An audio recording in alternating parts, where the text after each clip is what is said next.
Thinking of buying a new car in 2025? Hold up, some brands are quietly crumbling behind the scenes, and you could be left with a car no one wants to buy or service in a few years. From outdated technology to collapsing sales numbers and reliability nightmares, these 7 car brands are walking on thin ice. Here are 4 you seriously need to avoid, and trust me, brand loyalty won't save you from what's coming. Mitsubishi.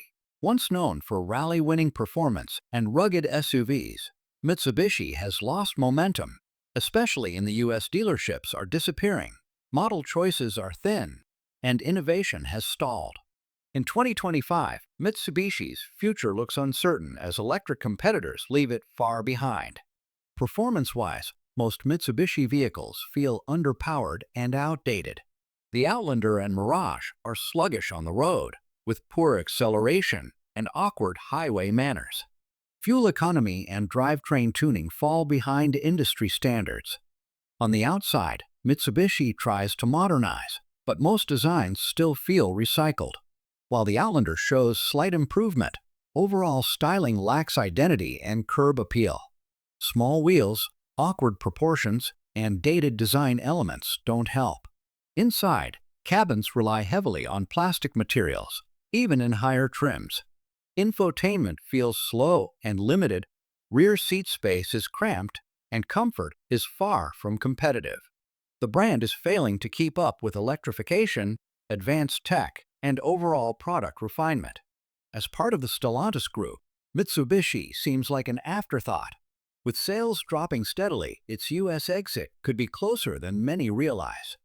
Fiat returned to the US with quirky charm. But charm doesn't last. Poor reliability, cramped interiors, and unimpressive performance made it hard for the brand to gain traction. By 2025, most Fiat models have vanished from American showrooms. Performance is one of the biggest letdowns. The 500 and 500X offer low horsepower, rough ride quality, and unimpressive handling, even in urban environments. With no recent drivetrain upgrades, the lineup feels stuck in the past. Styling still carries that Italian flair, but it's no longer fresh. Retro can only go so far when paint durability and alignment issues are ongoing complaints. Inside, the story is the same. Tight quarters, aging tech, and cheap-feeling materials.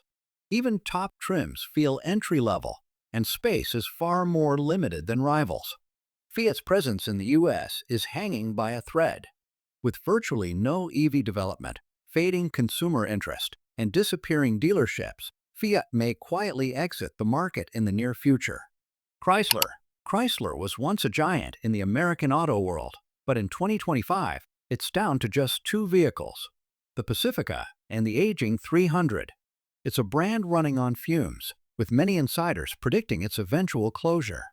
Performance from the 300 feels like a time capsule. Outdated V6 and V8 engines offer little inefficiency or refinement. The Pacifica is competent as a hybrid minivan, but lacks standout features in a crowded field. Design is another weak point. The Chrysler 300 hasn't changed much since 2011, and the Pacifica's styling no longer feels premium. Both models fade into the background, with little to spark buyer interest. Inside, there's space, but that's about it. Dashboards look dated, tech is behind the curve, and materials don't impress. Quality is inconsistent across the board. As a low priority in the Stellantis portfolio, Chrysler hasn't received investment in innovation or product development. With no EV roadmap and dwindling relevance, its fate seems sealed unless something drastic changes. Jaguar used to stand for British elegance and performance, but those days are fading fast. The brand has suffered from poor reliability, weak EV execution, and declining sales. Now under pressure from its parent company, Jaguar may be on the verge of a major identity overhaul or extinction. Jaguar cars are fast and stylish, but reliability concerns haunt them. From engine trouble to tech issues, long-term ownership is risky. The I-Pace EV showed early promise, but range issues and system bugs hurt its reputation. Visually, Jaguars are still stunning: long hoods, flowing lines, and sporty curves. But beauty isn't everything. Owners report early wear and cosmetic flaws that shouldn't appear at this price point. Step inside, and you'll find attractive materials and sleek lighting. But that's undercut by frustrating infotainment glitches, unreliable features, and surprisingly poor durability. Jaguar's U.S. market share is shrinking fast. JLR is shifting focus to Land Rover, and Jaguar could become a niche EV-only brand or get phased out entirely. Add in high price tags, low resale, and expensive servicing, and Jaguar becomes a high-risk purchase in 2025. Alfa Romeo. Alfa Romeo came to the U.S. promising bold Italian style and exhilarating performance.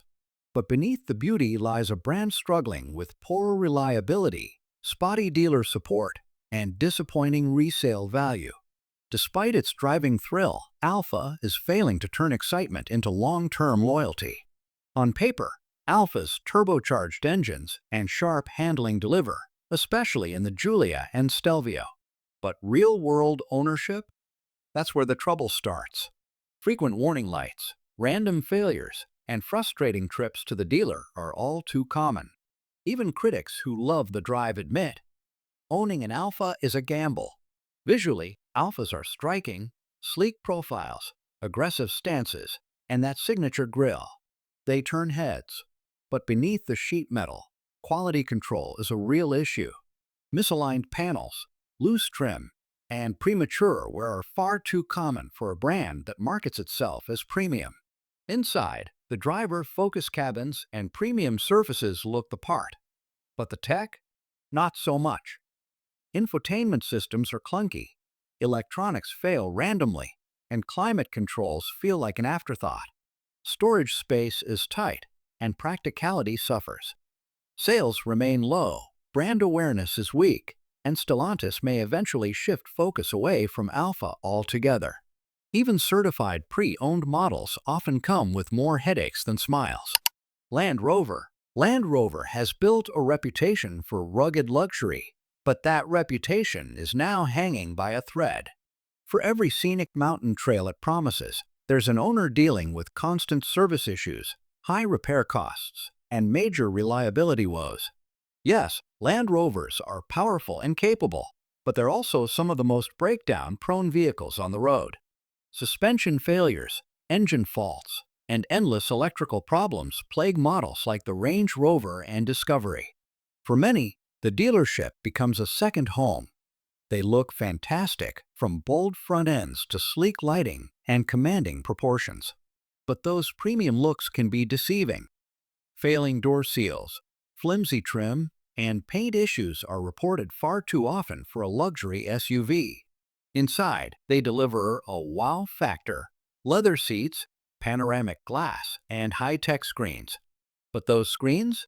They freeze. Touch sensors fail. Software glitches are routine. It's a luxury experience that quickly unravels. Land Rover regularly ranks near the bottom in reliability studies. And with Jaguar Land Rover restructuring, the future of Land Rover as a distinct brand is uncertain. For buyers, it's a big price tag with even bigger risks. Infiniti once positioned itself as a performance-focused alternative to Lexus, but in 2025, that identity has all but disappeared. With aging designs, outdated tech, and vanishing relevance, Infiniti is rapidly sliding out of the luxury conversation. Performance isn't terrible, but it's underwhelming. The variable compression engine in the QX50 was hyped as revolutionary, but in practice, it fell short. Many models feel like rebadged Nissans with minimal tuning or distinction. Design-wise, Infiniti has lost its edge. Once known for sweeping, sporty curves, its current lineup feels uninspired and outdated. Competitors like Genesis and Acura have leapfrogged Infiniti in both looks and execution. Inside, materials look fine but feel cheap. The dual-screen infotainment setup is confusing, glitchy, and well behind the curve. Cabin insulation and craftsmanship fall short of what luxury buyers now expect. With little investment in EVs, poor marketing, and shrinking dealership space, Infiniti lacks direction. Unless a full brand reinvention happens soon, Infiniti risks becoming a forgotten badge or being folded back into Nissan entirely. According to the latest Consumer Reports rankings, these brands consistently place near the bottom in key metrics like reliability, customer satisfaction, and resale value. Over the last 2 years, each has seen a drop in consumer trust, dealership support, or mechanical dependability. For buyers focused on long-term value, Consumer Reports advises steering toward brands with stronger reputations and support networks. Now you know the 7 car brands that could cost you big in repairs, frustration, and resale losses. Style might catch your eye, but long-term ownership is what really matters. If this breakdown helped you make a smarter choice, give it a like, subscribe for more no-nonsense car advice, and drop a comment. Which brand surprised you the most? Or is there another one you think belongs on this list? Drive smart, shop smart, and we'll catch you in the next one.